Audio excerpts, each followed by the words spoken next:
I want to start by saying thank you again to everybody for coming. I said this yesterday, but I know that you all have incredibly busy lives. I know what it's like to be a faculty member here.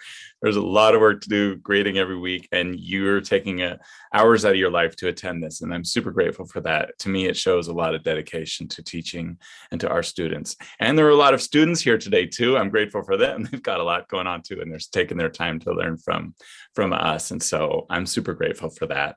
I'm also so happy about our panelists today. They are all super stellar, fantastic, and I'm really excited to hear their points of view. And I'll introduce them one by one as we go through. And then I want to leave room. We're going to have Q&A. So as they go along, you've got questions, thoughts, please take notes or put them in the chat, and we'll have a good discussion at the end about teaching, in particular teaching critical thinking. This is a panel not just to hear ideas, but to share ideas. So we want to learn everybody's perspective on great ways that we can teach critical thinking at our institution. So thank you again.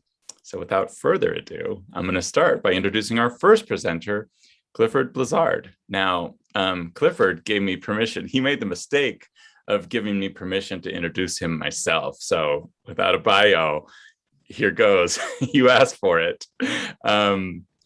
Clifford. So I met Clifford many years ago. I don't know what year it was, but Justin Harrison asked if I could, help organize to develop a course, an honors course on critical thinking. And he said I could work with somebody else if I wanted. And that's a good way to create synergy. And I thought, what about this new guy, Clifford? And he says he would be fantastic. And he was fantastic, but I didn't know the half of it. As soon as I met Clifford, I started to talk to him about ideas, and he was let me put it this way. Clifford is a force of nature, right? That expression was invented for him, and he's a force for nature. Because right after I met him, he tells me about this thing called the Pachamama Alliance, and how before we had any further discussions, I should do their course, their online course. And it was just about how to be like, just like it sounds, a Pachamama, a warrior for the earth. And he is a force for nature as well. And he teaches one way. Let me put it this way. Clifford has visited me 3 times. We developed courses together 3 times, and he's come visit me in Utah here 3 times. And to say that he teaches with passion is kind of an understatement. Let me give you an example of things that I planned to do that we couldn't do because he had to make phone calls to his entire class. So like within the first day, he's calling all the students individually and having conversations with them. And that's an example of how he teaches with such gusto and connection. Another word I would use for Clifford is somebody said the other day, bibliophile in the keynote. Clifford's a biblioholic, so he puts bibliophiles to shame. He can't stop reading. He was just sharing before we started that if he started reading fiction, he wouldn't be able to stop. He would do nothing else. So he has to stick to nonfiction. But he doesn't just read it. He blogs about it. He blogs about old nature writers, for example, some fantastic niche area of nonfiction books. He came to my town the first time, and we went to the old bookstores, and he was just raiding the shelves. Really fun. We developed courses together. I put in my notes here, he develops courses like candy. He just sucks it up. He just has full of ideas. He doesn't just develop courses with passion, but he puts innovative stuff in there. We've worked together, like I said, on some courses. Here's some examples of experiential stuff. In his Sci 207 class, he has the students start by doing an eco-impact form. They have to figure out their own ecological impact. That's just the starting point for the beginning of a class that can actually change their lives. In Honors 270, we put in a nature experience where the students had to spend at least a half an hour in nature alone with no phone, no distractions. And then after they were done, come and journal about it. And that changes lives. In the new version of Honors 270, it was his idea to put service learning in there. So we start them on day 1 talking about service ideas, and then they develop their project as the course goes along. And we're actually going to present at a conference in Savannah this spring about that experiential learning. So Clifford puts stuff in the class. I already said this, but it changes students' lives. So not just their minds, but their lives. A couple things here. Clifford shares his home with his wonderful wife, Valerie, who's actually a nature illustrator, natural science illustrator. And he also shares it with a bearded dragon, several lizard species, including skinks, chameleons, and one I don't know how to pronounce. And then he's also got tiger salamanders, axolotls, more than a dozen species of turtles and tortoises. I mean, it's one thing to have a turtle or a tortoise, but to have multiple species, and then to have a dozen species. And then he's got 3 dogs, 5 cats, various fish, and a mouse. He mentioned that he had a mouse, and I'm like, I don't think he's talking about the type of mice I have, which are just like non-consensual roommates. He's got an actual intentional geriatric mouse, as he put it. And a little known fact about Clifford is he's a thespian. He does act as if he had too much time on his hands. He also acts locally in Atlanta.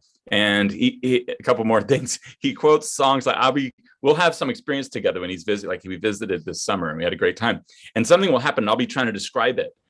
And instead of describing it, he'll quote Gordon Lightfoot. And it's like the perfect line. It's got that gems. And then finally the puns. Oh, the puns. Just ask my wife, right? I came up with a list of 10 puns just to try to compete with one of his, and it turns out that no pun intended. Okay, so that was my attempt at a pun. All right, Clifford, with that intro, please, no pressure, take it away. I've just been upstaged by myself. I didn't think that could happen. This other person that Chris is talking about that he just introduced, I'd like to have that person step forward so they can give this talk rather than me. But actually, I am Scrooge in a little play that's sort of a riff on A Christmas Carol called the Trial of Ebenezer Scrooge, and we're going to be performing locally in December. So, but I'm going to begin and end my very brief few minutes today with a quote. So you'll know when I'm at the end of what I'm about to say because you're going to hear another quote. The one I'm going to begin with is from Sir Isaac Newton, and in a letter that he wrote to another amazing early scientist, Robert Hooke, back in 1675, he said, "If I have seen further, it is by standing on the shoulders of giants." And this expression has become rather cliche in the scientific realm.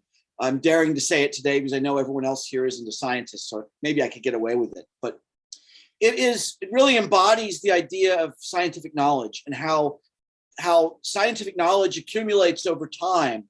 And that enables us to make progress and just make new discoveries and further penetrate the mysteries of the cosmos.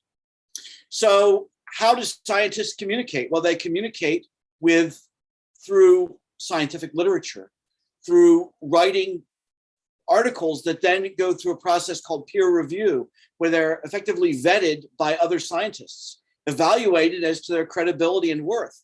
And then if granted status, will be published in academic journals. And those journals themselves have various tiers. Science and Nature, for instance, are 2 highly prestigious journals. And then there are some published in various obscure countries that relatively few people read. But all of them collectively become the body of scientific knowledge. Well, how is this relevant to Science 207 and to general education in science? Well, how do we get students to think like scientists? Well, it's by having them communicate like scientists. So the format, although they're never actually told this, the format that students use in reporting on their scientific experiments, and students do 3 hands-on experiments and 2 virtual ones over the course of the 5 weeks. The way they communicate those experiments is the same format, the same structure that is used in all scientific manuscripts that are published.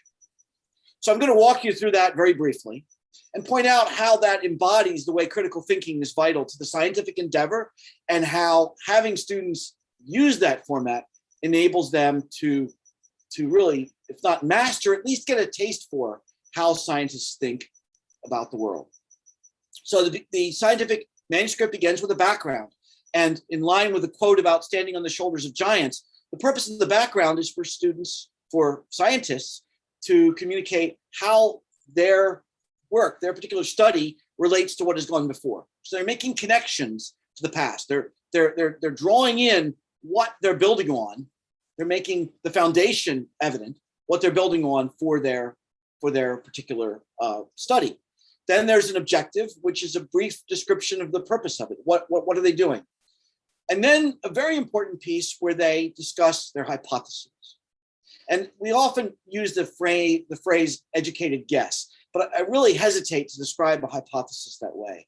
It's a prediction based upon the way we think things ought to be. For instance, a student doing a soils study in a part of the world very close to the beach might naturally suppose that the soil in their backyard is going to mostly be made of sand, right? So that would be their hypothesis, that the soil is going to be largely composed of sand. And they do a very simple experiment where they determine percentages of sand, silt, and clay. And at the end of all that, they analyze their hypothesis. We'll get to that in just a minute. The next section is the methods, and students find this really frustrating and tedious to report what they did. But it's so important in science to be able to reproduce what's been done before. Maybe many of you are old, some of you may be old enough to remember cold fusion, which was reported on, a couple decades ago now. A scientist had this great discovery of being able to create fusion in a tabletop jar, effectively, in a laboratory. No one was able to replicate that. So you know what? It's been abandoned. It's not part of the scientific body of knowledge because it wasn't able to be replicated. So methods are very important for that reason. And it's very important to be rigorous with how we describe what we did step by step. Then the results, of course, it's so important to be reporting actual numbers and presenting them in different ways through graphs, through data tables, presenting photographs documenting what was done. And then the discussion. Discussion begins with a very important part where the students analyze their hypothesis. And they use the specific language of accepting or rejecting. And what they do is they restate their hypothesis. They state exactly what they observed in the lab. And then based upon that, they have two choices. They can reject or accept. Along the way, they discover sometimes, well, there's shades of gray. Some of what I thought was right, but some was wrong. Which do I do? I remember one student who came up with this, and it was brilliant. They had to come up with percentages of sand, silt, and clay. And they were close, but they weren't the same. But when they used a particular chart to determine how to classify the soil by name, the soil fell out in the same category. So they accepted their hypothesis. Because even though the percentages weren't exactly the same, it was still the same soil type by category. I thought that was brilliant. Then, after accepting or rejecting their hypothesis, they write about what they learned. And here they're required, as they are in the background, to use an outside source. Why? Because they're making connections. How does what they learned in the lab relate to the larger world? Okay. The experiment is not in isolation. It's in connection to other scientists and other scientific work. Then there's a very important section where the students discuss sources of error. They recognize fallibility. There are, and certainly we can come up with thousands of reasons for fallibility in a student experiment. In fact, I was amazed by how many students came up with results that baffle me to this day. I've had to lie awake wondering, how did they get that result? But recognizing that there are places where human error can creep in is so essential to science. And finally, the very last part is where they write about another experiment they might do, another research question that builds on what they've done. Because what they have done is in itself only part of a longer journey toward greater scientific understanding as we do our best to approximate the way the universe works, because that's really what science is all about. It's about approximation. So with that in mind, at the end of the course, hopefully the students have a sense of what it is to think like a scientist. They're using a template to guide them, and each week they're using the same format. So ideally by the fifth week, it's kind of ingrained in them. It's almost habit, as it were, as this is how science is to be communicated. And hopefully at the end, this might be said of them, and this is my closing quote, and this is from Neil deGrasse Tyson. If you're scientifically literate, the world looks very different to you, and that understanding empowers you. Thanks, Chris. That was wonderful, Clifford. Thank you so much. Our next presenter is John Bethke. Dr. Bethke received his BA from Yale University, and later he earned his law degree from the UCLA School of Law. Oops, there's my phone. Later earned his law degree from the UCLA School of Law. He, having taught at the University of Arizona Global Campus since 2012, Dr. Bethke has also been teaching online since 2004. Some of the other Educational institutions he has taught for include University of San Diego, San Diego State University, California State University at San Bernardino, UCLA Extension, Alliant International University, and Kumeya Community College. In addition to his teaching background, Dr. Bethke has an experience in the public sector, previously working for 2 different tribal governments in Southern California and Arizona. Dr. Bethke participates in UAGC's Presidential Change Advisory Group, which addresses issues of diversity, equity, and inclusion. And John Bethke helped co-develop UAGC's DEI course audit rubric, which examines issues of DEI representation within UAGC curriculum. Currently, Dr. Bethke is a core faculty of the Master of Arts in Organizational Management program within the Forbes School of Business and Technology. That is extremely impressive, Dr. Bethke. Thank you so much. And I look forward to hearing your talk. Thank you, Christopher. Appreciate the introductions. So my focus is primarily on DEI, diversity, equity, and inclusion. And so before going on, I just kind of maybe want to give a working definition for each of those. But definitions for these are fluid, and there are many different ways to examine them. But how I view them as diversity is having a diverse demographic, more than just 1 or 2 main groups. Equity is really reaching out to underrepresented people, in our case, in our courses. Inclusion is making sure those that are invited, in our courses, that they feel welcome, that they have a place. And so that's kind of working definitions of diversity, equity, and inclusion. For a more a good starting place in terms of examining what diversity, equity, and inclusion is for our institution, we can look at the Equity for Excellence, which I'm going to just put in the chat here. Excuse me for 1 second. Statement that was put out this current year, and so that kind of gives a perspective, institutional perspective of how the university approaches diversity, equity, and inclusion. I know we were talking about teaching, but I also want to briefly talk about course design in terms of how we can critically think about diversity, equity, inclusion within course design. So within course design, the key, as with a lot of the DEI work, is basically to be very conscientious, to be very deliberate in our process. And to that end, when we're conscientious, we're engaging in critical thinking. In short, when we're doing course design, we're asked to examine each component of the course and basically review to see if DEI representation exists within that aspect of the course. So for example, main component of the course is text and supplemental articles. What is the narrative of the text? What voices are reflected in that text, and who are the authors? So it's good to be critical when we're examining, the literature that we're exposing our students to, and to vet that as well. The assignments, a big component of our courses. What is the subjects of our assignments? So what skills and considerations are we reinforcing with the assignments? And do the assignments allow for expression of diverse voices? These are things that we should consider when we're, developing assignments and putting that forward to our students. Images are an important part of our courses. The text, images in our text, images in our lectures, our videos, and so on and so forth. What images are we exposing our students to? There's a phrase that I refer back to, is that if I can't see it, I can't be it. So in other words, what values and aspirations are our images reinforcing to our students? Do these images embrace the underrepresented students? So, these are important questions that we need to keep in mind when we're designing a course. And of course, there are many other aspects to a course. Mentioned videos, there's the lectures, consideration maybe of alternative assignments.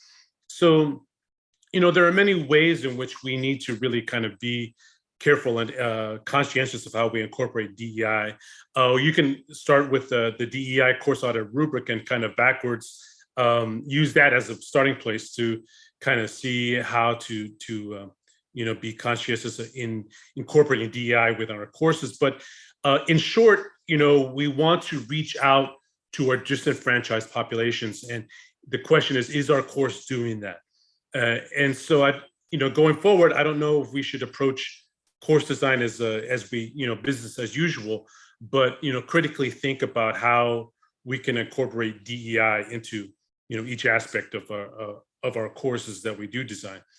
Now, regarding teaching, it's important to, I think, keep in mind that for teaching, DEI has critical thinking has to be exercised on both sides of the screen, not only just the student. We can't expect the student to engage in critical thinking if we ourselves don't start that process ourselves. And so it really begins with the professor. And we need to, as some people will say, critically self-review, self-analyze ourselves. We need to understand ourselves specifically. Do we hold on to any biases? Do we have any, issues, cultural issues or hangups that afflict, or affect our teaching? One way that I wanted to, or a tool that just wanted to share, is this Project Implicit, which I shared in the chat. And it's a test that, well, it's actually multiple tests. It allows the person to examine biases in terms of different demographics, whether it's based on race, based on gender, sexual orientation, and there's many other categories. But it kind of allows us to individually to examine what biases we may be, holding on to, and what may, to that end, what may affect our own teaching. So it's good to be critically to critically think about ourselves, when we engage in our teaching. Beyond that, I think it's important to get to know your student. So personally, with the introductory forum, get to know the student, but also programmatically and institutionally, who are our students? Maybe review our program review and examine some of the demographics of the students that come into your program and into your courses. In short, I think it's important to engage in to be very critical of ourselves, as well as to expect that of our students. Just quickly before I finish up, one of the important aspects that we could do in terms of teaching is examine the social issues that exist within our respective disciplines. I think that when we engage in those kind of dialogues and discussions, really can help the students and to also, reach out to our disenfranchised and underrepresented students. But, critical thinking really begins with us, and we need to, examine, kind of start with ourselves before we can really share that onto the students. But thanks for your time, and I'll wait for any questions later. So. Oh, that was fantastic. I love that you brought in the relationship of critical thinking and DEI, and how that goes both ways, and how when we embody what we teach and live what we're teaching, that's so much more powerful. That was great. Thank you so much. Our next presenter is Dr. Irina Weissblatt. And Dr. Irina Weissblatt is an associate professor in the Forbes School of Business at UAGC and the lead faculty for 2 programs, BA in Supply Chain Management and BA in Real Estate Studies. Her educational background, business expertise, and leadership roles have influenced her research interests that focused on educational effectiveness, skills development, and creativity. In her dissertation, she explored the question of whether the skills that colleges and universities teach actually meet the demands of the global economy. She believes in innovative teaching, as jobs in the 21st century require advanced competencies, leadership, and critical thinking. Dr. Weissblatt is the 2-time winner of the University Fellows Program. She was named Outstanding Business Educator and presented with Scholarship Achievement Awards by National Business Association of Business National Association of Business Educators. Irina is a contributing author to National Standards for Business Education. She published research-based articles in referee journals, book chapters, and 2 workbooks for entrepreneurship.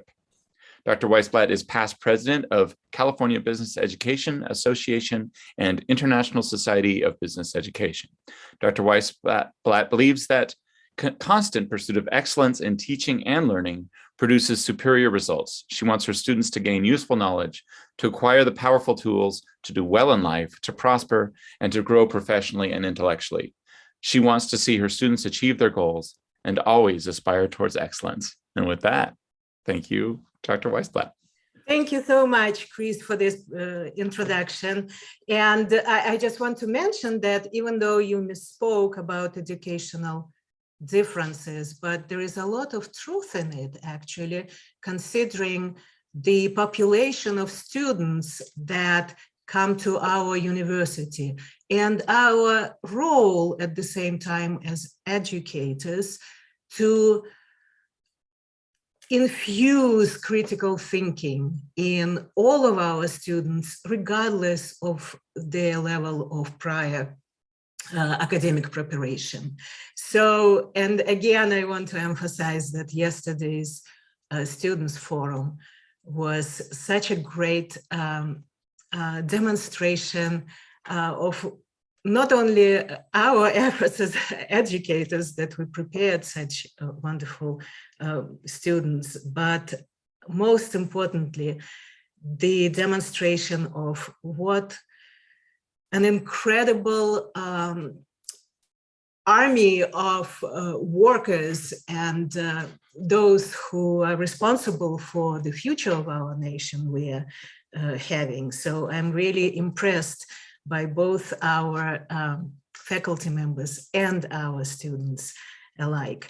And if you allow me, I would like to use some visuals in my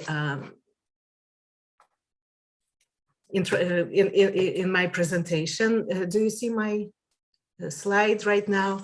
Yes. So we heard great ideas yesterday from Dr. Kevin De La Plante, and I really appreciated the fact when he was talking to us about critical thinking.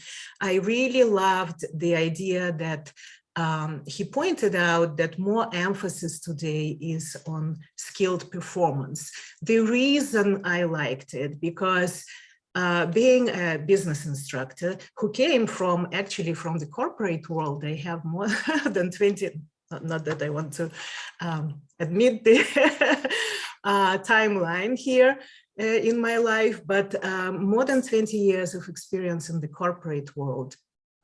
And I, for that reason, understand very well how important it is because business and management are very intensely hand-on disciplines. It's very important for students in their introduction to critical thinking to be able to apply the theories they learned in their everyday life in order to be successful. And I just wanted to mention a couple of reasons why critical thinking is important, not only now, but in the future. Some of them is just the fact that the speed of change in our days, which is called the knowledge age, you know, presents additional pressures. So these pressures to respond intensify like literally every day. And back in the 1990s, the management guru, Drucker, of course, you're all familiar with that name, mentioned that global economy requires knowledge workers.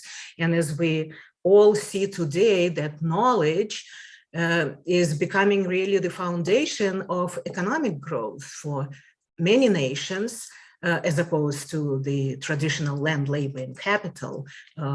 I hope that Susan will support me on this idea. So I also wanted to share my kind of personal introduction into the critical thinking theory. And the very first paper that really impressed me that I read again back in the 90s, maybe beginning of it was published in the 90s, but by Peter Frosioni, again, proud to say that one of our California colleagues who teaches at the California State University in Fullerton, that paper not only defined critical thinking, but also raised a lot of questions for us educators to think about. And it was so incredibly popular, it was translated into many languages, and touched the minds and hearts of people all over the world. And these titles of this paper translated in different languages is just a reminder of that. I will invite you to read it when you have a chance. Now, another item on this slide you see is the mug that I still proudly have, that really defines the mission, I would say, of our institution.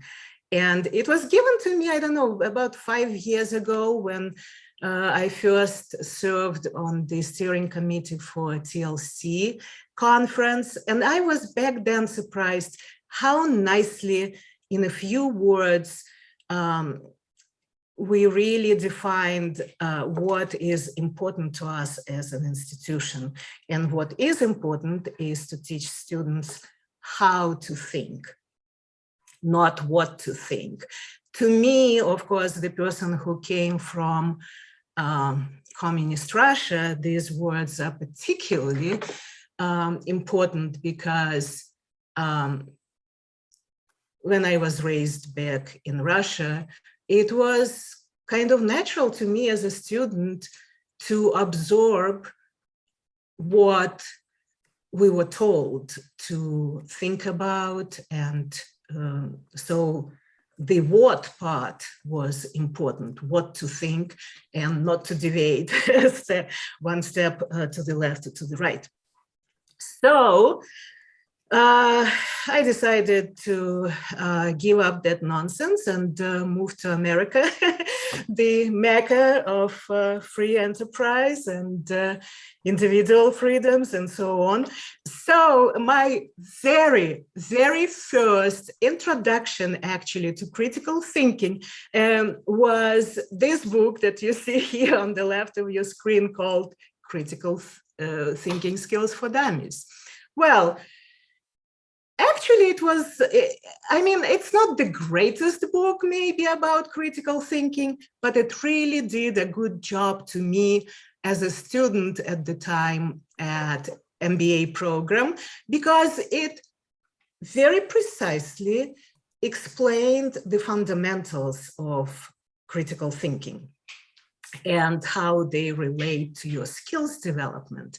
So I want also to mention that on this slide, I used, you see here, the images of the books that Dr. Kevin de la Plante introduced to us yesterday. And I'm so grateful. Thank you so much, Dr. de la Plante, for that, because I can assure you all these titles went on my holiday wish list that my family members have access. So I'm sure that my reading list for next year will be quite full. I'm grateful for you sharing not only your wisdom and knowledge, but introducing us to additional sources of this knowledge. Now, as I mentioned, my first introduction to education here in this country started with MBA program at National University. So after I finished reading this critical thinking skills for dummies, I more and more started thinking about how really American business tick. So the next book that really impressed me, and I still have it, by the way, on my bookshelf, Critical Thinking in Business. I was really impressed with that book, and I recommend to my faculty members who teach business and management. It's really good because what I discovered that it was okay for me not to be quite fully satisfied with the way certain courses were taught in the MBA program, because the author of this book actually introduced the idea that many business schools that recognize the importance of critical thinking, they do not actually do a very good job teaching critical thinking. In fact, faculty members, while they're experts in their reflective fields like accounting, finance, marketing, and so on and so forth, they do not teach a special course on critical thinking, and especially critical thinking in business. And that's a gap that we definitely need to bridge somehow, because as we know, most successful business people do use critical thinking on a daily basis and in making their business decisions. Now, one more book you will see here, the cover with Thinking Fast and Slow by Daniel Kahneman. Perhaps the name is familiar to you. It's the Nobel laureate who actually made a breakthrough study, participated in breakthrough studies in behavioral psychology and economics and happiness as related to those disciplines.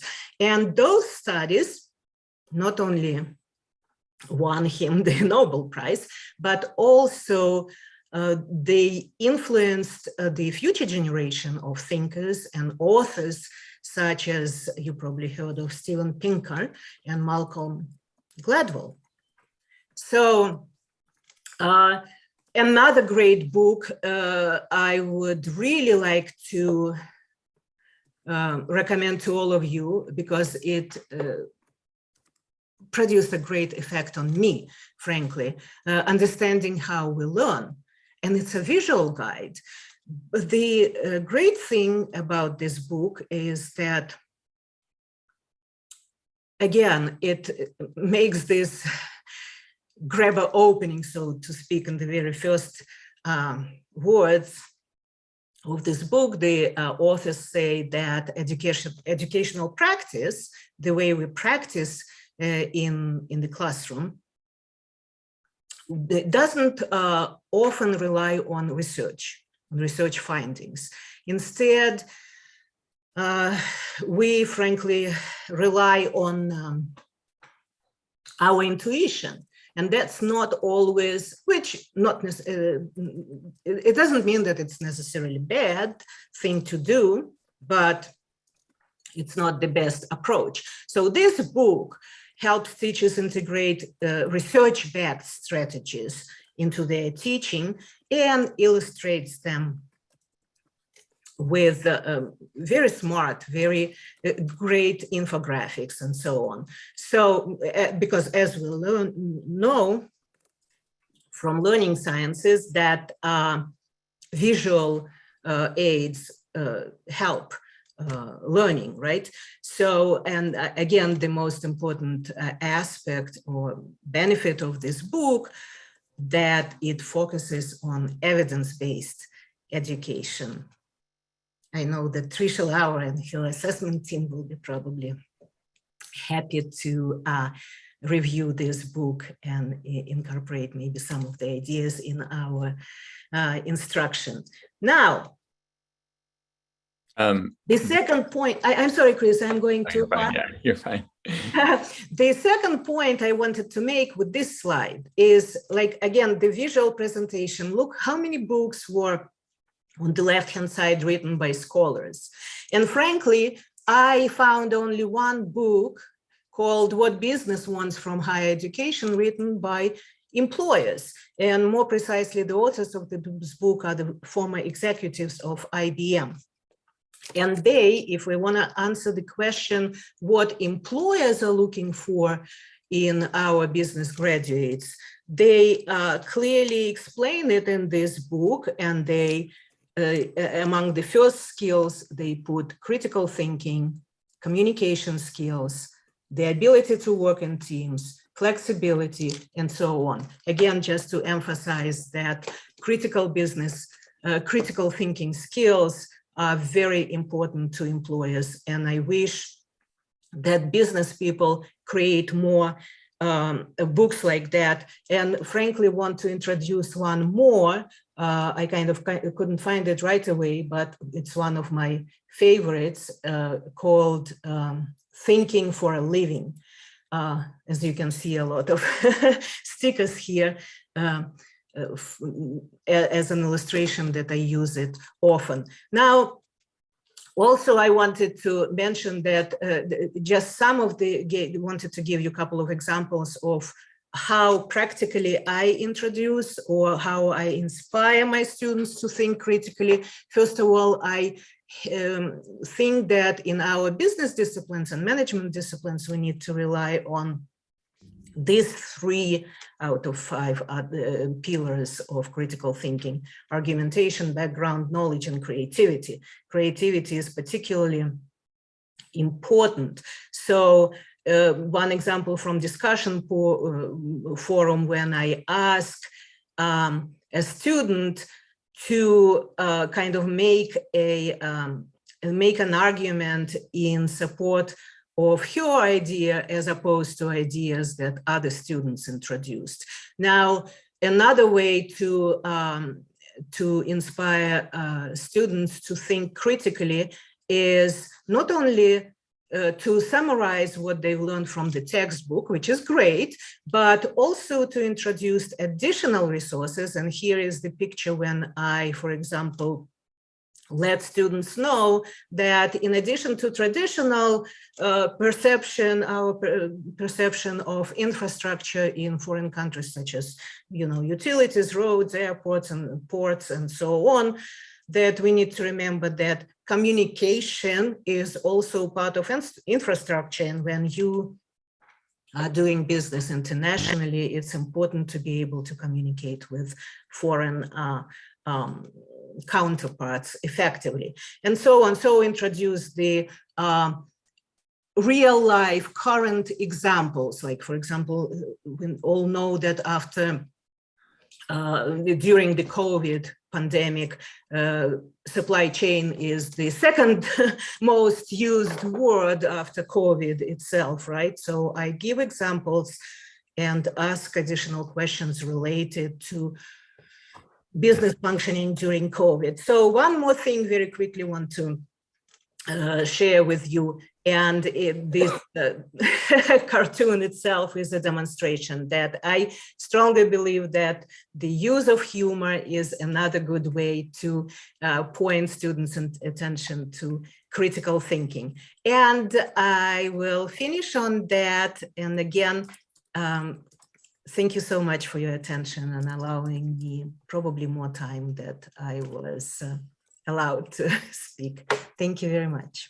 Thank you, Irina. That was wonderful. It's wonderful to hear about. I'm in the philosophy world, and it's so refreshing to hear about ideas of how critical thinking applies in the business world and other parts of the university. So that was great. Our next speaker, Dr. Jesse Upshaw, is an assistant professor and lead faculty of the Masters of Arts in the Special Education program in the Department of Education and Liberal Arts from the College of Arts and Sciences at UAGC. She has worked in the field of developmental disabilities, behavior analysis, and education for over 20 years, and has served as a therapist, treatment center program coordinator, staff trainer, associate consultant, special education teacher, and assistant professor. In addition to special education, student and family advocacy, and higher education instruction, Dr. Upshaw specializes in intervention, research, and leadership for students with autism spectrum disorders, their families, and their educators. Jessie is with us here today from the Dallas, Texas area. So excited to hear your thoughts, Jessie. Thanks, Chris. And what an honor to follow such amazing speakers. And I just love the fact that we're coming at this from so many different angles, both from our areas of expertise, but also our areas of focus when it comes to critical thinking, with speaking to Clifford's approach to the science side of things, I'm going to take it just a slight different direction and look at the social sciences and how they apply to education and careers in that direction, given that is my background in behavior science and education. But it applies across the board. And that's the beautiful thing about critical thinking that has been, brought up over and over again during these sessions that Chris has put on for us.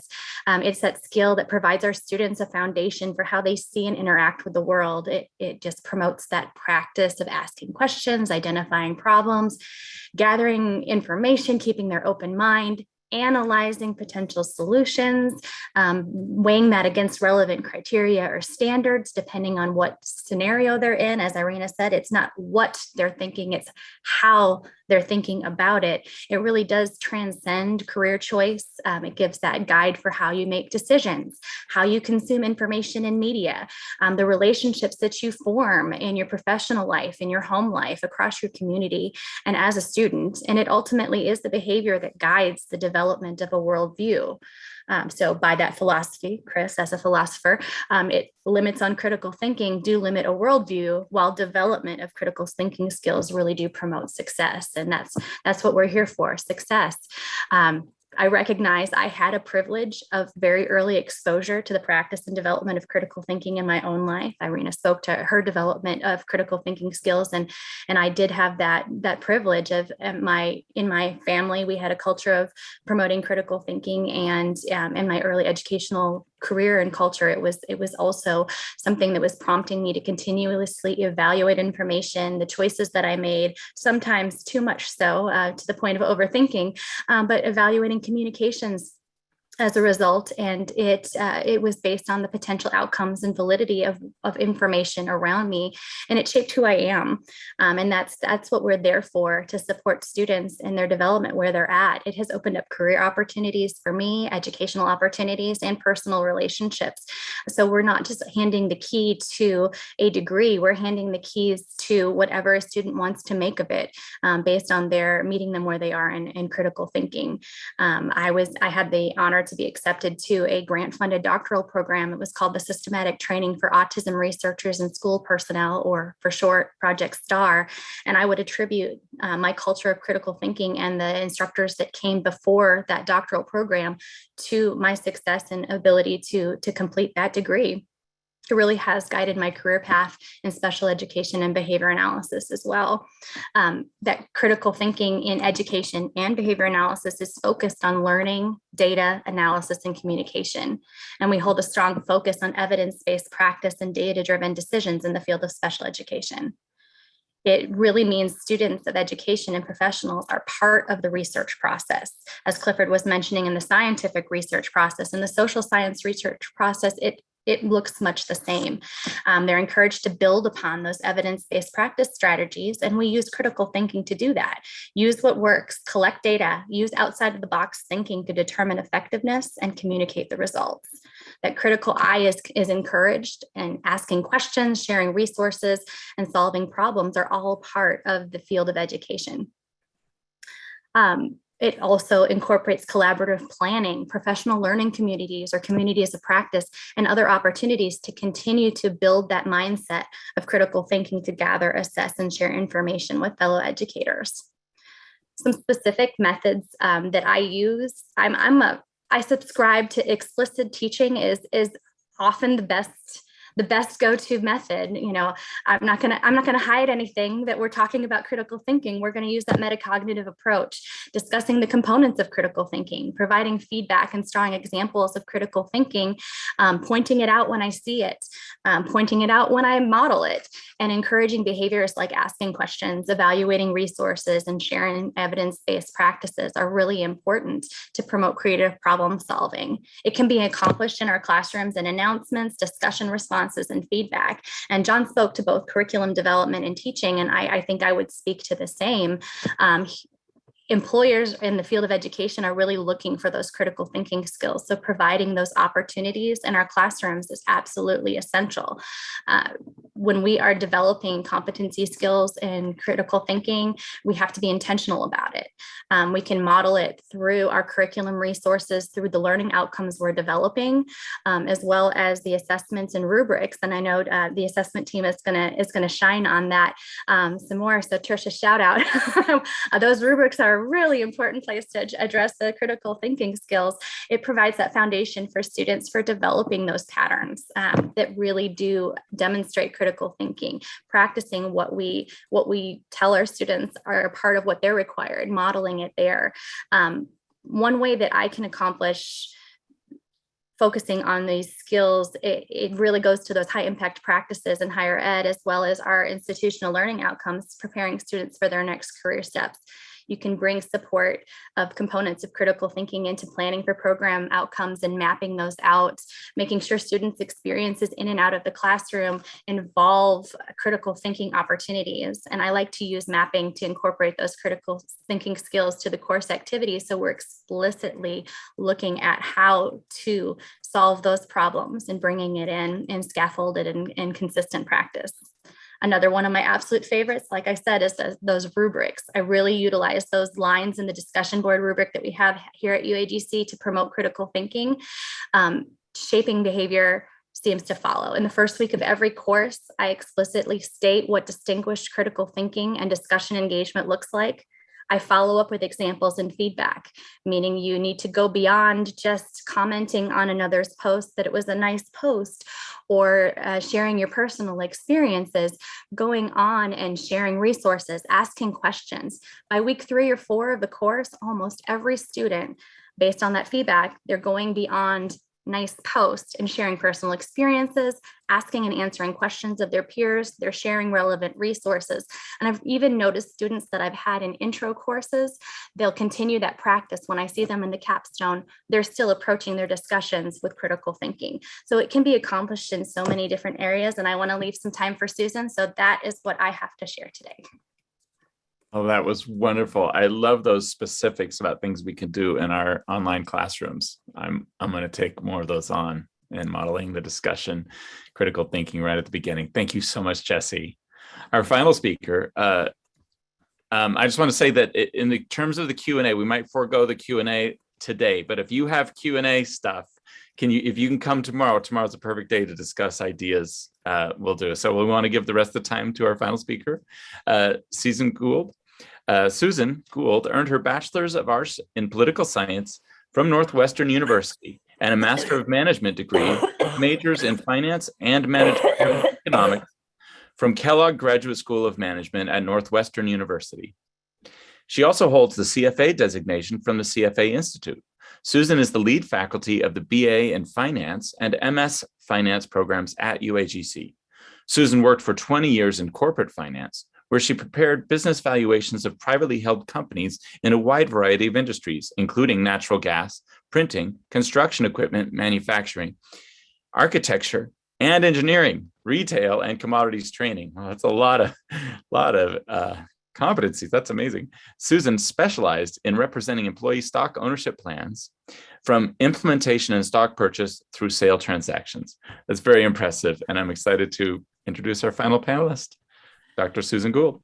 Thank you so much. I'm going to share my screen because I do have something fun here. Let's see. Here we go. Okay. So I'm going to just talk about how we incorporate critical thinking into our classes, our finance classes here at UAGC. But I'm going to start with an interactive activity. So imagine that it's a morning, it's before you're going off to work, it's a busy week, you have a lot to do, you have to be productive today. It's early in the morning, you're thinking about this work day, and you know, here in America, everybody starts their day with a cup of coffee. So you're thinking about getting a cup of coffee. So I want you to go ahead and put in the chat, what is your decision about this cup of coffee, and exactly how many dollars is it going to cost you? So I want to see people put some stuff in the chats. What is your cup of coffee choice for this day where you have to be productive? And how much is it going to cost you? Okay, good. I love these responses. $7 for a latte. 0, I hate coffee. Shoot, already out. I only drink tea. Keep coming. Keep them coming. $5 to $7. Occurring. Nothing because I make it at home. Well, it didn't cost you nothing, but it cost you a lot less because you made it at home. Okay. Curry, dark roast, everything, whatever I have at home. Caramel latte, $7.06. Okay, great. So what I'm going to say is that this decision of making your cup of coffee for the day, there isn't a single right answer, right? And that is the truth with a lot of finance and a lot of financial decisions.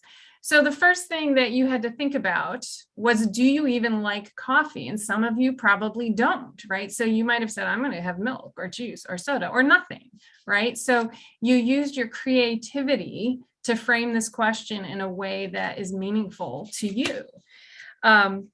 So those of you that did like coffee or do like coffee, you have lots of different choices, right? You can go to your fancy coffee shop and pay $5 or $7.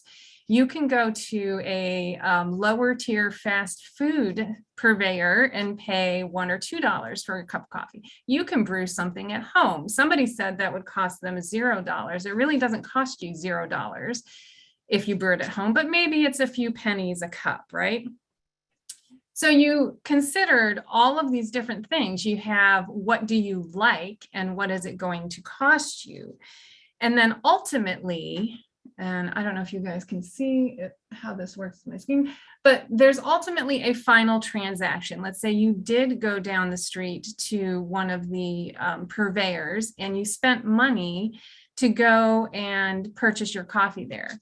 A lot of people believe that this last step, this transaction, that is finance, right? And I'll be the first to admit, those of us in finance will spend an inordinate amount of time discussing this dollar amount and this transaction and where's the money coming from and where's it going and what does it pay for and all of that good stuff. That's a lot of fun for us in finance. But I'm going to just tell you that finance is not just this last step, right? It is this whole entire process of all of the factors that go into this transaction.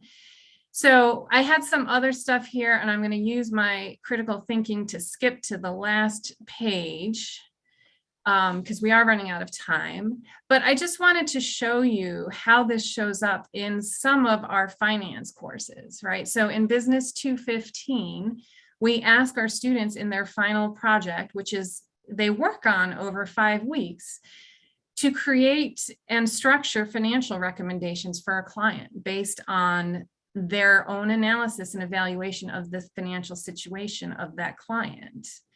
In Business 401, again, another project that builds over the 5 weeks, they build an equity research report that justifies whether or not you should buy or sell a stock in a public company. And I'm going to pause for a moment and say that when I teach this class, students are often really hung up on, well, what do I recommend? Should I recommend buy or sell? And I always say, that is not the concern here. The concern is, how do you build your case and justify this recommendation? There's right, just like there's no right or wrong answer in terms of what cup of coffee you bought or decided to buy or didn't buy. there's not always a right or wrong answer with buying or selling a particular stock. And how you arrive at that decision is far more important than just the word.